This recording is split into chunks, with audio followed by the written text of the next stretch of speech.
আমি ১০,৩২৩ নামক সংখ্যা। এই সংখ্যার সাথে জড়িয়ে আছে একটা জীবন যুদ্ধের কাহিনী।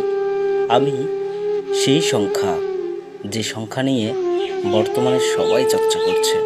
আমি ১০,৩২৩। এই তো সেদিন যখন চাকরির অফারটা পেলাম, আমার কৃষক বাবা আমায় বুকে জড়িয়ে ধরে কাঁদলেন।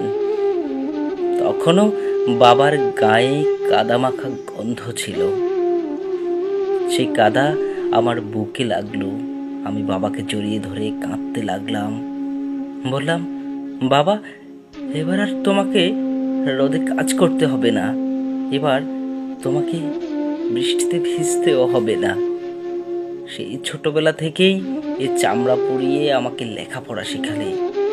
আমি বেকার ছিলাম বলে দেখেছি তোমার হাজারো কান্না, লুকিয়ে লুকিয়ে কাঁদতে দেখেছি তোমায়। তোমাকে শুনতে হয়েছে নানা জনের নানা কথা। বাবা, তোমাকে আর শুনতে হবে না। কিরে সতীশ, তোর ছেলেটা চাকরি পেল?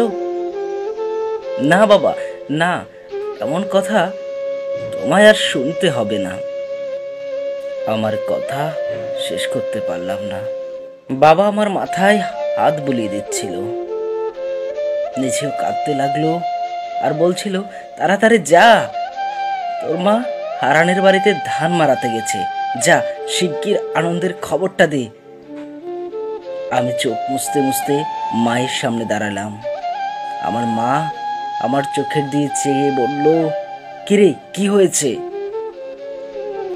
আমি বললাম, মা, আমি চাকরি পেয়েছি। আমার মায়ের পা তখনও মেশিনের ওপর, মেশিনের গড় গড় শব্দে। আমার কথা বুঝতে পারেনি মা। বলল, জোরে বল। আমি আরো জোরে বললাম, আমি চাকরি পেয়েছি মা। মা মেশিনটা থামালো, বলল, আবার বল। আমি আরো জোরে চিৎকার দিয়ে বলেছি, মা, আমি চাকরি পেয়েছি। আজও সে চিৎকার আমি করি, আমার চাকরি ফিরিয়ে দাও, আমার চাকরি ফিরিয়ে দাও। আমার তো কোনো দোষ নেই, আমি তো চাকরি ছিনিয়ে নেইনি। আমার চাকরি তোমরা ফিরিয়ে দাও। মায়ের পায়ে আজও মেশিন চলে গড় গড় শব্দে, তবে পা চলে না বেশিক্ষণ। কেউ একজন মাকে বলে, দিদি, কাল থেকে আর এসো না কাজে, এই বয়সে আর হবে না গো। আমার মা আজও চোখ দিয়ে জল গড়িয়ে গড়িয়ে একটা দীর্ঘ শ্বাস ফেলে বলে, আর হবে না। আমার বাবার কাদা মাখা শরীরের গন্ধ রোজ আমার নাকে লাগে। আমি সেই ছেলে, বলতে পারি না, বাবা, কাল থেকে কাজে যেও না, বাবা, কাল থেকে কাজে যেও না। আমি সেই ছেলে, যে ছেলে বাবার বৃষ্টিতে ভিজে জ্বর হলেও বলতে পারি না, কেন যাও বাবা বৃষ্টিতে।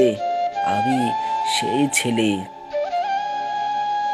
হ্যাঁ, আমি সেই ছেলে যে চাকরি হারিয়েছি। আমি সেই ছেলে যাকে ১০,৩২৩ নামে পরিচিতি দেওয়া হয়। আমি সেই ছেলে যার নামে তোমরা রাজনীতি করো। আমি তোমাদের রাজনীতির খোরাক। আমি সেই